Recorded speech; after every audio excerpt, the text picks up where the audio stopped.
ញណាស់អោម្ចាស់ថ្លៃខ្ញុំអើយគេមិនព្រមហើយនៅតែឆ្លើយមករកទៀតធុញណាស់អោម្ចាស់ថ្លៃខ្ញុំអើយគេមិនព្រមហើយនៅតែឆ្លើយមករកទៀតកោតមិនខ្មាស់រុងជាស្រីខ្វះមានកោតមិនខ្មាស់រុងជាស្រីខ្វះមានកុំបាញ់ចេញស្នៀតបោកចិត្តខ្ញុំអី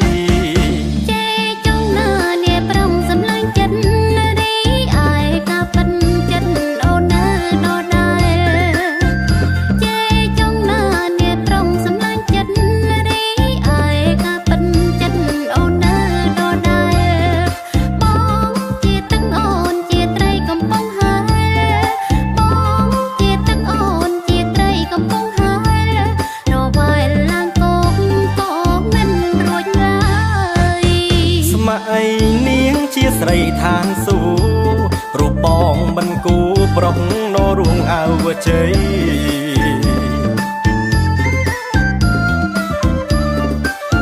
ស្ម័យនាងជាស្រីឋានសួ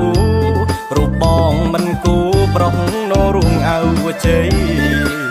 លេបមិនរួចទេផ្លែឈើនំចំណៃលេបមិនរួចទេផ្លែឈើនំចំណៃនឹងឃើញម្ដាយថ្លៃថ្ងៃនេះគ្មានអ្វីសែនភ្នោសោះកុំព្រួយចាំអូនជួយរៀបចំការទៀនធូបនំតុងសែនភ្នោម៉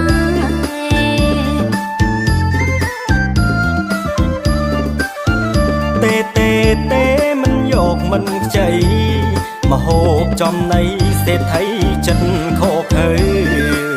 សូដាលសុំទៀនគេអ្នកក្រៅសូដាលសុំទៀនគេអ្នកក្រៅកុំឃើញហើយហៅសេដ្ឋីចិនខ្មៅនៅម្នាក់ឯងចោះ